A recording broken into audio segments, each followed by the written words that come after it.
live show. Tom Tom, hey, I know she's following me, Big Boss Man shit. Yeah. What's going on, y'all? It's your boy Up At, and welcome back to another episode of Boss Talks. To the left of me, I have my brother here, the super teacher of the year, Mike. It's good to be here, man. How you doing, my brother? You can introduce yourself. You can tell everybody just a little bit about yourself, and we'll get right into it. Awesome. Hi, yes. So my name is Michael, aka Mike, and my passions include love. They include teaching. I've been a teacher for about 6 years, and I definitely love what I do, man. I'm a huge proponent of self-love, self-care, physically, spiritually, and emotionally.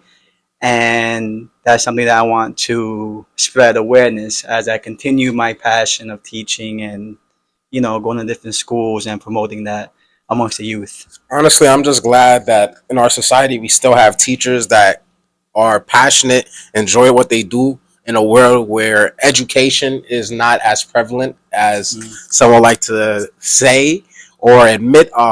Make sure y'all are appreciative of the teachers that actually take care of y'all kids when y'all at work, because it's these type of teachers that is what molds our future tomorrow. But besides that, as some of y'all can tell, my brother Ade is not here. I'll still have to update y'all on that. Well, he's gonna update y'all on that when he's back. But he's on hiatus for a while. And y'all just gonna be seeing me talk to multiple people. Y'all gonna be seeing Mike as well with me as I go around talking to people, having conversations. But besides that, let's get into the topic for today. How can family make or break our purpose in life? And there's a lot of factors when I want you to think of that very question right there. You guys back at home as well. Everybody in this life has a purpose, and everybody may have the same path or the same trajectory to the said purpose, but we all take different side angles or side paths to get to that same purpose or that same objective. Now, I ask you, is there any point in your life where you felt your family has helped you or held you back? That's a really good question. That kind of question requires you to do some inner soul searching.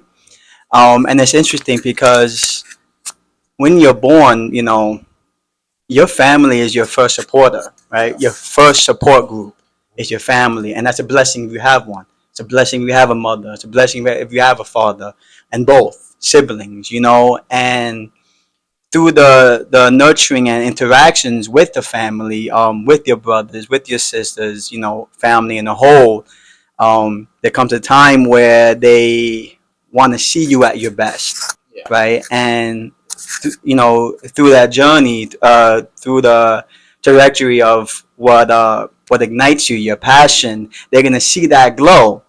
You know, as for me, I'm a United States Army vet, and Shout out to all our vets.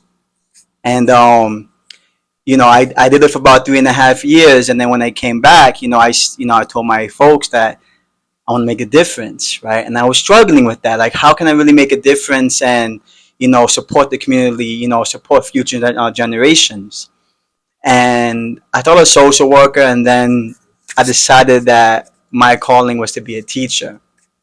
And then from there, when I started going to college, that's when my parents really saw like this kind of glow, right? Like when you find that purpose in life that you really want to target, you glow differently. It begins to become part of your identity, right? And I was fortunate that I had parents that supported me in that goal. So now I would ask you, since you had, because I as well, I am lucky enough to say I have supportive parents that not only want me to stay at home to stack up on my money, so that way when I do move out, I'm more than able to go 3, 4, 5 years without a job, God forbid if that's the case. Because they want me to be so established that I don't have to go back and now I'm begging them for help. But there are many people out there as well that aren't as lucky as us. What would you say to those? And I would ask you guys at home as well, comment down below if you have that family member, who they are for you and what have they done, if you want to share. If not, just comment who they are. Definitely validating and acknowledging that, right? But as you said, not everybody is blessed with parents that care, parents that show up. My advice to them is that your upbringing, right? Your past doesn't define where you walk in life, where you want to go in life. And, it's actually a really good question that it's a little tender for me because one of my passions for teaching is to be a positive male role model to a lot of Which we really my, don't have nowadays, sad to say. which we don't, it's true. And, I see it in my male students, right? I teach fourth and fifth grade, and I love them dearly, and throughout the course of my 6 years of teaching, I had come across children that didn't have that kind of support I did have growing up. And, if you don't have that, right, seek that positive male role model, someone that genuinely cares about you holistically. I'm talking about physically, emotionally, spiritually, financially is a big thing as well that a lot of people tend to Skip over. overshadow. Yeah. So now I'm sorry to just jump in, but you said something that I think we need to really highlight. You said that for 6 years you have come across a plethora of students that have been lacking that relationship with the family that uplift them. And now I would say is how have you seen the vast difference from when you first started to now, the impact that you've had on those kids' lives? And then how can you tell those at home how they can also impact others that are going through the same problem? That's a really good question. Now, as I heard you ask that, I thought to myself, reflection of how my relationship is with my students, right? And I think it boils down to love, man. As a male, right, as a man, how do you show that it's okay to access love? Boys are a little icky about it and stuff like that, but it's critical that you teach them what love is and how to love correctly, in this world today. And starting from my year one teaching, we all come with a certain bias, right? Like, oh, growing up, like this is you're supposed to, say grace before you eat, or you're supposed to, the fork's supposed to be on the left side of the plate. We we come to the table with some kind of bias from our upbringing, A right? bit of differences. Yeah. And that's not a matter of right or wrong. That's just how you were raised. Yeah. But as I, continued my career, my second and third year, I began to take a step back and realize that, like, if I really want to connect with these children, right, I need to first understand the culture, and then understand how can I fluidly interact myself, engage with them in a way that's genuine Yeah. and a way that they're willing to meet me, at a certain point in that interaction. It's not always easy, right? There are people that have experienced tremendous amount of pain, and it's sad that they experience so much pain at a young age, and most initial, your initial reaction when you see a kid acting up is like, who raised these kids, right? And sometimes there's no answer to that question. It's like, as an educator, as a male role model, what do you do with that information or lack of information? So love and consistency, man, it goes a long way. I wanna say I appreciate you because in a world where the age of parents are getting younger and younger, we see a lack of authoritarian in that home, or at least a level of structure Hmm. that and suit it follows and it falls onto the child as well. And then you see it now, especially now more than ever, people are always complaining about this younger generation, how they misbehave or how they do this or how they do that. But it's as if we're ignoring the fact that it's the lack of guidance that they did not get. Yep. And then after we acknowledge that, it's okay, now that we know they don't have guidance, let's not guide them now. Let's just destroy them and then hope that the next generation will be better. How is that sustainable? And how can we build a society off of that? And that's why I want us to talk about it, because in a time where it's just so many people that want to be heard, me, I think it's about time we listen as well as just trying to be heard, because it's okay for me to talk, but until I can hear what you say, digest what you've said, and now respond with a proper answer where I'm not stepping on your toes, but I'm showing some type of pushback or just some type of difference, in my own opinion, where I'm not just being a yes man. I'm trying to help you, and you're trying to help me, and we're trying to help the world. Yeah. I think that's what our society is missing now more than ever. Yeah, I definitely radiate with that. A few points. So I had the privilege of reading this incredible book by Jason Wilson, Cry Like a Man, and it We don't do free encompasses. highlights though. Next time, Jason Wilhelm, if you want to shout out BossTalks, holla at us. My brother, but my fault. No, man, he's an incredible mentor, right? I read both his books, and I remember in this book, he highlighted a section where um, a child was acting a certain way at a restaurant. This child came from a single parent household, Yeah. right? It was just a mother in the picture, right? And a lot of people were just bashing this mother because the son wasn't acting a certain way. And then, he illustrates, in this fashion that, like, you know, how do you expect young boys to become proper, well managed men if they never had one in their life? That's why boys need their fathers or need some kind of a role model of some kind to And not to guide them say, in yeah, that light. not to say a mom can't do it, but it's also to say why do it by yourself. I Yeah, think that's the better question. Is yes, you're definitely capable. Nobody's saying you're not the Superman or the Superwoman of your household or the Superman of your household. my But the mom. question is, or the real question is, why would you want to do that when you can have that support? Whether it doesn't have to be a sexual relationship or it doesn't have to be a connection, but it can just be a connection to help your child be a best man or best woman for the future. And I think we have so much pride built up from what I'm not too sure where. Probably from the emergence of social media. Social media is making everybody feel 10 times bigger than they actually Hmm. are. But it's okay not to be on the top of the world. And I think everybody now, more than ever, is trying to race to be at the top of the world while stepping on each other instead of trying to help each other climb up. Yeah, And I yeah. feel we can climb up the mountain so much faster if we just uplift each other. I agree. I agree. I think that's, as you said, social media is really is setting this kind of notion that, unrealistic, right? Unrealistic notions of how to succeed in life, how to grind, grind to, until there's nothing but bones and dust. You don't want to live like that because I've seen it, especially Uh, working in a hospital.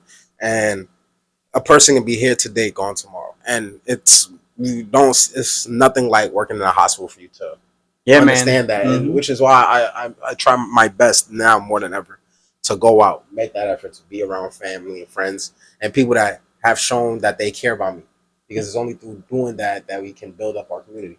Yeah, and to even to highlight that too is right now is April 29th, 5:50 p.m. Think about that for a sec. It will never be April 29th, 2024, 5:50 p.m. again. By the time y'all see this video, it's not that day no more. It'll be But whatever day this video drops. Be on but the feel me, lookout. right? Like Yeah. this is the gift. This is the present, right? This is how you live, not just not just to see the time pass by, but you belong here at this moment. We belong here. We're destined to be here this moment. Let's make the best out of it. Because again, it'll never be this time. And it's what you do at that time um, that really sets a tone on where you go moving forward. And I think too, an issue with this whole, like, what you said before, a lot of people are afraid of conflict, right? They see conflict as it's me versus you. Mhm. And I think the issue with that too is conflict. When you have some kind of relationship, whether it's an intimate or a friendship or a family, we gotta change that narrative where conflict isn't me versus you. It's me and you versus the problem, right? And because of that, as you said, people have this, this pride or this ego. Um, they're not seeing the bigger picture, right? And unfortunately, you never know what you have until it's gone. I won't lie to you. That's a good segue into the next point. But before I go into that segue, I will just preface this to you as well as you guys back at home. I won't say that people are afraid of conflict. I would say more as people are seeking to be or are seeking to have conflict in relationships more than trying to figure it out together so they can have a solution to relationships. Mm-hmm. Because at the end of the day, we've been brought to a time where, like I said previously, and like you've also said, that it's me versus everybody instead of me seeking somebody to help me against everybody. Or not even me seeking help. It's just me being open and then embracing whatever Yeah. construction or constructive criticism I can receive, even if they're the opposite side is not trying to help me. There's always something that you can take away from a negative. And I believe that now more than ever, people would rather just sit in the negative because Yeah. misery loves company. And they don't want to have to help you, or they don't even want to help Mm-hmm. you be positive because they would rather you be negative with them because misery loves company. But let's just so we don't get too off topic. Is it okay to cut off family?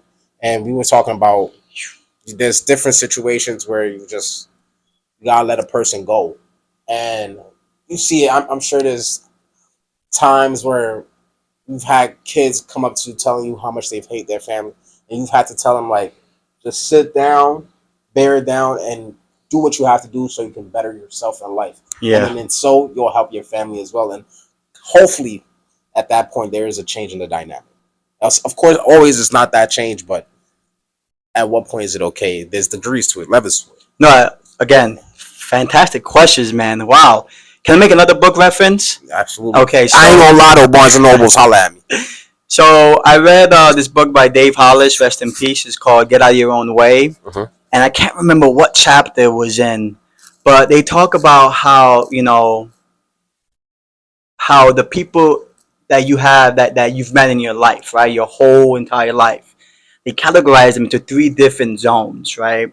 From the inner, middle, and outer zone.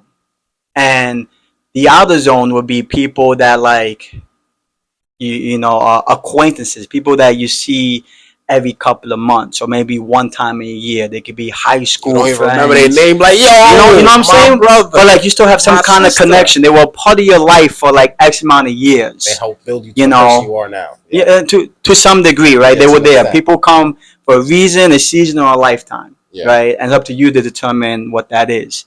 But that's the outermost zone, right? Those acquaintances. Then you have what's called the middle zone, where you have good coworkers, right? Or you have like casual friends, people that you see maybe a couple of times a month, right? Or it could be people you see at the gym, or again, close co-workers that you see from your 9 to 5 Monday through Friday job, that you only really see at work, but that's because of that situational environment. That's when you see them, yeah. and of course you have a good relationship with them too, right? And then you have the most inner circle. This is where the people in this circle, you meet with them or you talk to them daily. Your family, your closest friends. This is where your partner should be in as well, right? People that you talk to every day or almost every day, and that they make the biggest impact in your life. So to answer your question about cutting people off, or family off, for that matter, I I believe, I don't know if cut's the right word, but I would say shifting them in between these zones, right? Like you can have a close, a family relative that's in the center, and keep in mind the center zone is where you pour your most energy into. Those are people that want to be in your life daily and want to see you grow, that of that nature. Yeah. And the second one, yeah, you can pour into it, but then the outermost layer, I'm gonna love you from a distance kind of thing. You're Because not. if I bring you too close, you're If I gonna bring you hurt too me. much, you're gonna hurt me. It's kind of like you can love a cactus, but you can't hug it. So I ain't gonna lie, that's a beastie reference. yo, That's a teacher. That's a good reference right there. I'm just saying, like there have been times, right, where like I have someone really close to me, at a point in my life that they were in the innermost circle, and now they're in the most outer. I have to love them for a distance because that brings happiness, love, and peace to the both of us. Yeah. Or at least to me, because I'm responsible for my own feelings. So yeah, cutting family. I think it's just a matter of shifting them to the outermost layer. Um, because you obviously want to keep yourself, love Happy. and safe. And at the end of the day, I won't lie. Yes, that's true because I'll say we live in a time now where people have that same degree set level that you just said, but it's not it's not them having the degrees that's the problem. It's at the speed that they're changing people from degrees to degrees. Oh, I That's see. the problem. I see. Especially if you're in a relationship. Yes, by all means, if you're in an abusive relationship, get out of it. But I don't want you to feel the need to have sex, create a baby, have only known each other for literally less than 6 months, and then now you brought this life into this world and you don't even know the person you brought them into the world with. Yeah. And then now you have to not only are you bringing them into your life, you're bringing their family into your life. You don't even really know who you're bringing into your life, and it's at this rate that we see this continuous downtrend in the family structure. We see that families are breaking up so much easier because people really don't know who they're dealing with. And I feel that it's okay to cut off family to an extent, like you said. It's very great to have degrees. And in many situations, we see that people are cutting off their mother and their father. Sometimes they don't even want any type of communication with them. And then that's best for them. As long as you reach out to another family member that will let your family know that you're alive. Okay. If that works for you, that works for you. Yeah. But I say it's the lack of acknowledging that it's not that my family is the problem. I have the problem. And my family telling me my problem is the problem. Mm. Where people have so easily cut off relationships. Not everybody is on you to hate you. But in reality, some people are just criticizing you to make you the best version of yourself.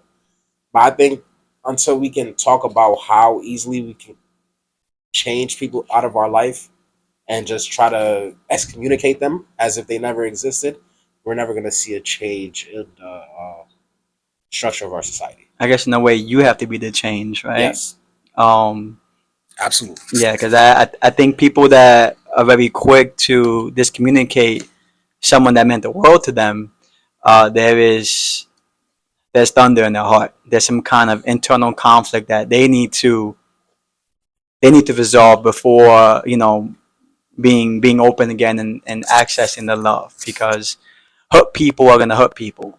And that's the craziest thing is you can love a person so much, but if at any point that person decides I'm done with you and refuses to acknowledge you, you as a person that is on the receiving end of that have to just accept it and move on. You can't just think about, damn, what could I have done better, or what should I have done better. You've done everything you could have done. Yeah. It's not your fault that it happened, or it's not your fault that it got to that point.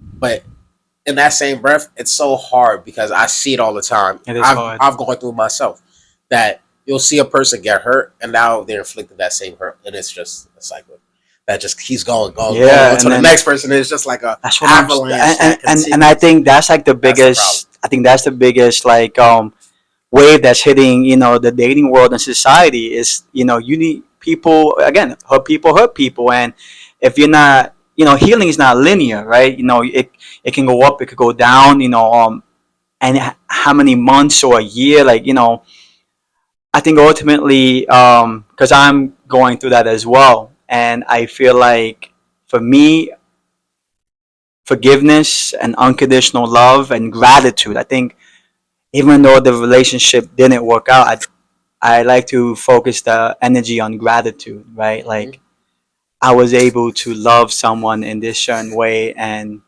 after months of healing and becoming a better version of myself, I want to thank you for coming into my life and making me a better man.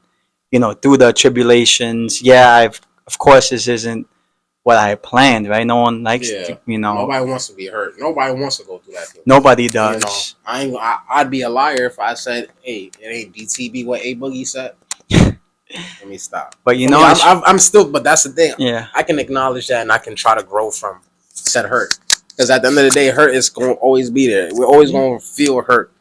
And I hope you guys are connecting with us back at home. If y'all are, make sure y'all share it. Make sure y'all like. Make sure y'all subscribe. I'm going to drop Mike's Instagram. I yeah, don't know. yeah. Just make sure you guys are not doing no weird stuff. Because he's a teacher. He'll report you. All right? All right. I'll Um, behave. but besides that, I feel that until we can learn how to properly distance ourselves, and I say that to say you can cut a person off, or let me not say cut off. You can put somebody to that outermost level, like you said, because there are degrees to it, and you can love them from afar. But to take their heart and rip it out their chest, ooh-wee. That's We a gotta different look kind at of beast. ourselves internally and ask ourselves, how could I have changed that so I don't inflict that same pain to the next person? But I like that because and I I think that's what a lot of people should do before they put themselves out there again, right? Because love is the strongest force in the world. Mm-hmm. It's also super tender when it hurts. And I Yeah, believe that like before you put yourself out there, you gotta heal, man. You gotta take the time. You gotta seek some kind of guidance, some kind of professional help or assistance in healing therapy because is okay, no, guys. I trust me. I use BetterHelp. I totally get it. It's helped me tremendously, kind of unpack the Better why and help, holla at how. us, holla at us. Better help. You know what I'm saying? And I think that's it got me from shifting being a nice guy to a good man. Right. The difference between a nice guy and a good man is a good man has boundaries. Right. A nice guy doesn't. You get walked all over. And a guy he gets walked all over. He doesn't You're even not see. red pill, but we just realists. I mean, I'm keeping it real. I was a nice guy for so long, and I realized at some point, thank God, I realized it sooner rather than later that I wasn't happy. I was saying yes to other people so much, but I was saying no to me, and eventually it ate me up. Right now, I'm a good man where I set the boundaries. Right, the boundaries are there to show you how to love me. Right, how to respect me and how to love me, and everyone needs that secure Everybody needs a boundary. attachment and Yeah, boundary. Yeah, yeah, I 100% agree, and I like that you just said that because in a world with little to no boundaries, we need to create our own mm, boundaries so people don't step all over us. yeah. Because at the end of the day, if you don't set it, just be prepared to be a walking mat. So get the help if you need it, and if you can't get it yourself, ask for the help. Ask from somebody that loves you. Because at the end of the day, we have those people that we love, and they love us. So let us use them to the most capacity. And just a heads up, they're gonna tell you not what you want to hear, but what you need to hear, That's a and fact. and it's gonna hurt, right? Because it's the truth, and sometimes the truth does hurt. This is a great segue. So now, let's say you have that family member that does that, right? But now they're using it, or they're joking. They're using joking manners to use as an opportunity to criticize you. So now, is it okay to disguise disrespect as a joke, even if it means helping you or criticizing you? Now you just need to take my criticism and help yourself. I'm a joke on you, and I'm gonna cut your ass. Is that is that warranted? Is it okay to disguise disrespect as a joke? Do you guys think that at home? It's hard to put disrespect and help in the same sentence, at least for me. Where is this help really coming from? Is it genuine? I think a big question is who's doing the disrespect, and do they have a history of knowing your best interest in heart, right? Sometimes people don't know how to articulate, correctly, and they tell you again and again, don't date this kind of person, don't date this kind of person, and you keep bringing the same people home, and then there's some kind of frustration, so they might be disrespectful in using jokes as a disguise of the truth. Um, Or if they know you have problems with the ladies and picking up ladies, and then you get around situations talking to girls in group settings, and then yeah, now they calling you out like, "Yo, bro, why you not talking? Speak up!" But yeah. now you're embarrassing. I think there definitely needs to be some consideration into how you again articulate yourself, right? Disrespect is not a way of doing that. Um, So I say, I can't accept that. Yeah, yeah, the because reason I say disrespect, because I only say disrespect because I can say something. I can't control how you take it though. So I can say something with all the utmost respect, but just because of your certain interactions with somebody in the past, you're gonna see it as disrespect because they meant it as disrespect. But now you don't see me as okay. He's trying to help me. So it's hard to really disguise disrespect as a joke because you'll know it's on a one-to-one basis with everybody we have a relationship with. We're supposed to be able to differentiate the two. I know this person's a friend of me, and I know this person actually That's what I'm cares about saying. my. Yep. You feel me? So That's what you need to I won't say differentiate. yeah. You can't. It's hard to disrespect the person. Well, no, it's very easy to disrespect the person because like I said, you can't control it.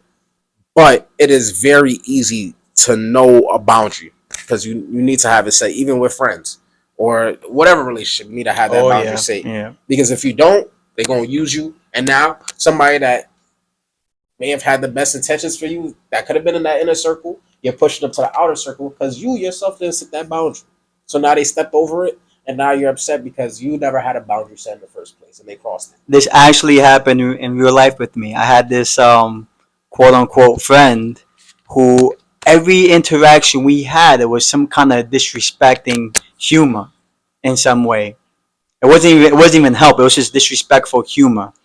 And I noticed every time we interact, it was that level. And I remember calling him out on it. I said, "Hey man, like I noticed that you every time we hang out, like you're my brother. We don't really hang out. We don't talk to catch up, anything of that nature. But when we do, you're being very disrespectful to the point where now it's a head scratcher, right? Like, Like what like was like beef? What's going like like on? like is there a core issue we need to Pause. unpack No Diddy.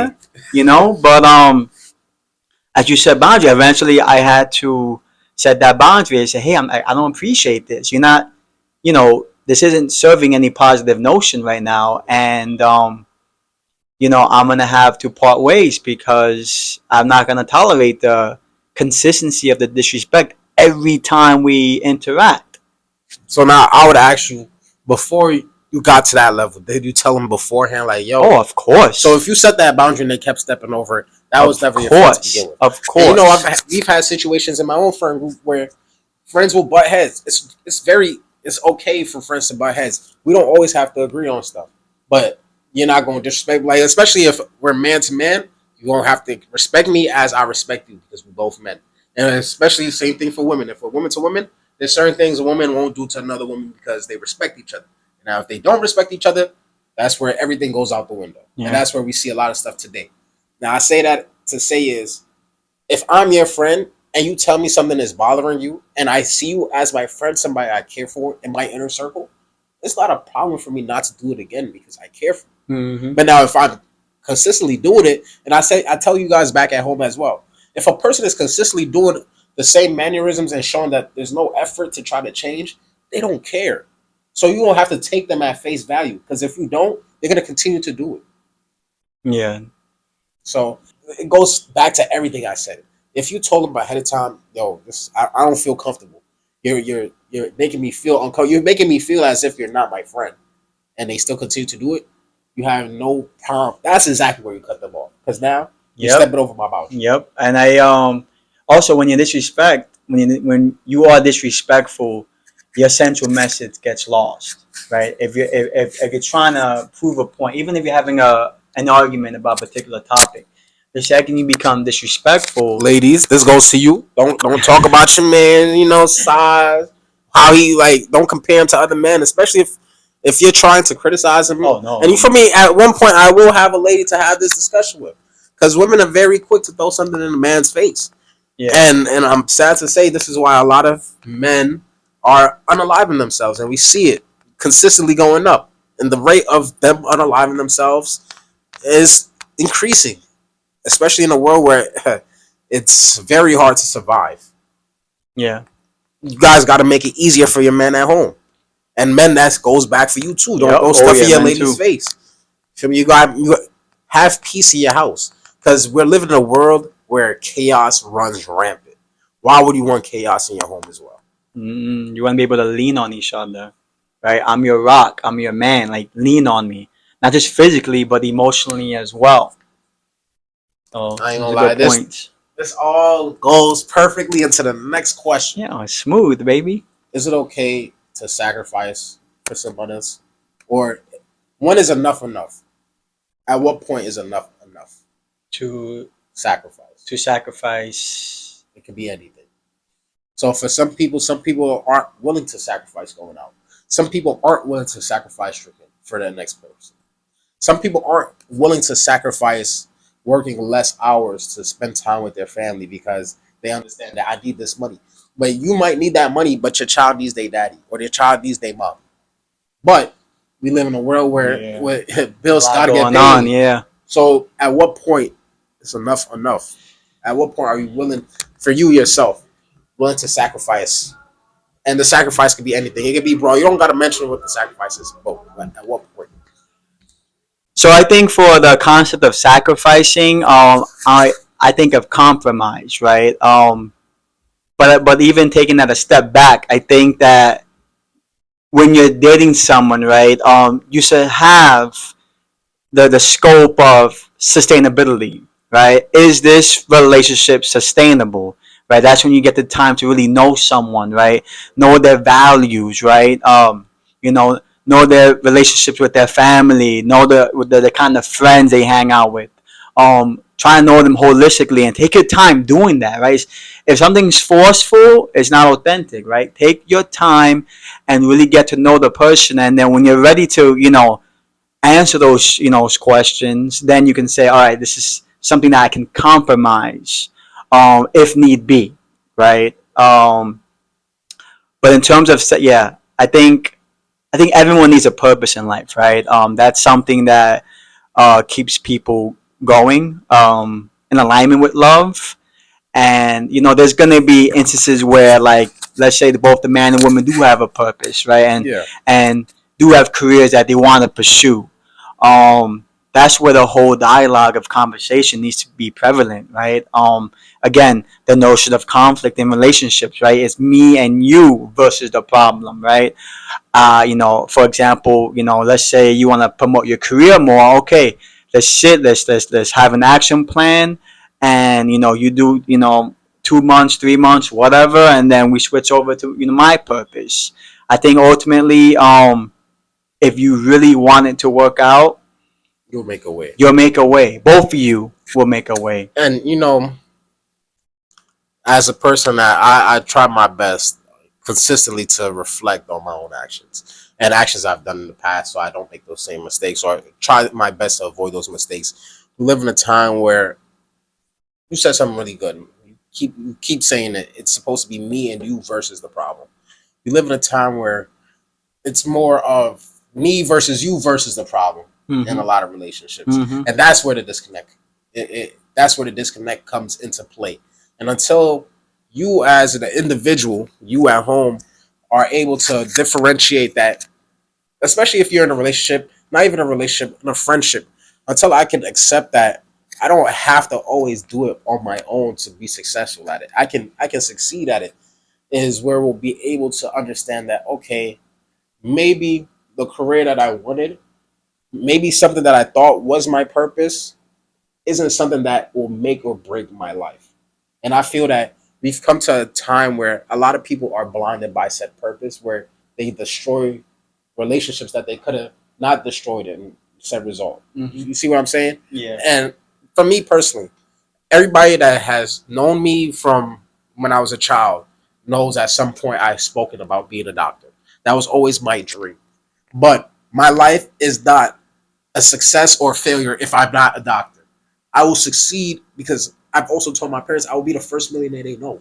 And I stand on that. I believe that. And you guys at home, if you know me personally, best believe I will be that first millionaire for y'all. And with me being that, y'all will be there as well. But in God's willing. But and I say that to say is it's not always you versus everything. You can ask for help. That's why we have friends. That's why we have family. And I think enough is enough is when the people that you have in your inner circle see your dream, are capable of helping you with your dream, and now are closing the door in your face of your dream. Yeah. Is the problem. That's when enough is enough. The same thing goes for family, friends, associates, business partners. If they have the ability to help you achieve that dream, but they close the door in your face, then they don't care. But now, if it's if that said purpose is stopping you or hindering your health or destroying relationships, me as that person that loves you, I'm gonna tell you that. I'm gonna tell you that. Let's think of something that can help you fulfill whatever dream that you have, but in a different avenue. And I say that to say is in a time where we live under titles, if a lot, especially in the hospital settings, doctors reign supreme, and then it's everybody after that, and that's fine because all the schooling they have to go through, and then PAs, nurses, that goes down from set on. Mm-hmm. That doesn't change that you're still a human being, and you don't have to mistreat me to uplift yourself.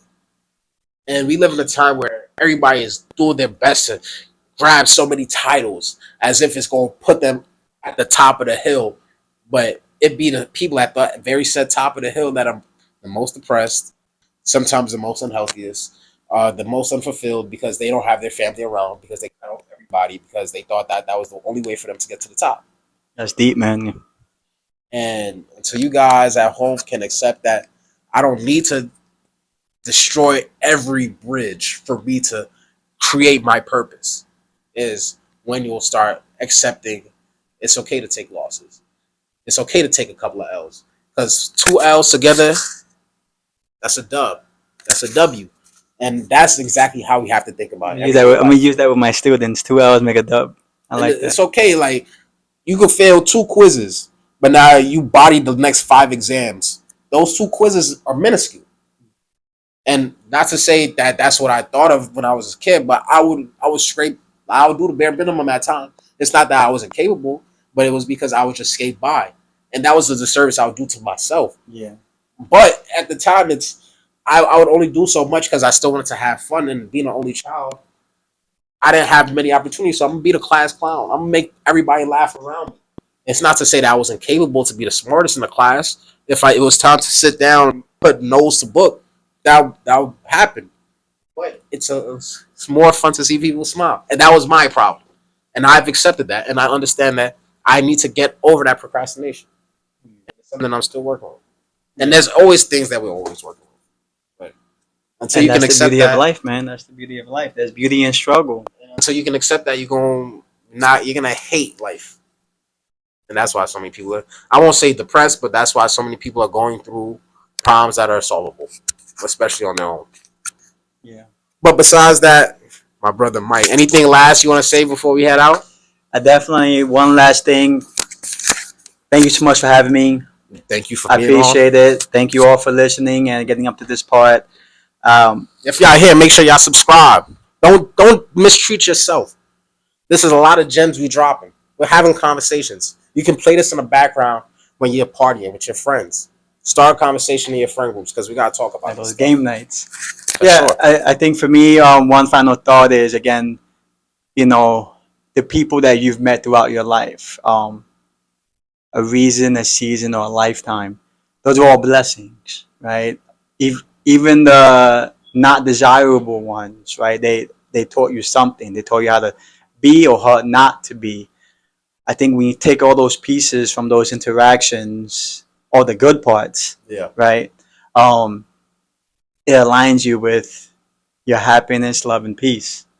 So I want you guys to think about that. The people that you have in your life, gratitude, man. Thank you. And if things didn't work out, with your friends or your past experiences, forgiving and letting go, it heals the soul. And that's coming from experience. So, I will always love. You can't stop loving in this world. Man. I ain't gonna lie. I was told me stopping my love is not only hurting myself, but it's hurting my future. Oh yeah. And whoever is in my future. Oh yeah. So I say that because having this conversation with you, it definitely helped me heal some traumas I may have had. If it's helped you guys heal as well, put heal down below in the comments. But I would also say, because not to neglect the positives that you may have had with whatever relationships, but we must also acknowledge the bads. Because from said B, the bads is where we build our B boundaries for the next person in the future. Because if we don't accept those bads, we can never understand what line we don't want crossed now. Yeah, and you owe it to yourself, man. Yeah. You owe it to yourself. You owe it to your future partner or your current partner, man. You owe it to them to be the best version of yourself. And you only gonna hear that at Boss Talks. I ain't gonna lie to y'all. Let's be your boy Up At and my brother Mike. You holla at y'all. Make sure y'all add them on Instagram. Hey, and ladies, if y'all want some healing, The All Mike. holla at y'all. Peace. AJ on the track. I just having the fun, I'm chillin' with the eater. She saying she love me, but I don't believe her. With my feet up. I just hop in the phone, I'm chillin' with the eater. She be saying she love me, but I don't believe her. I been counting all this money,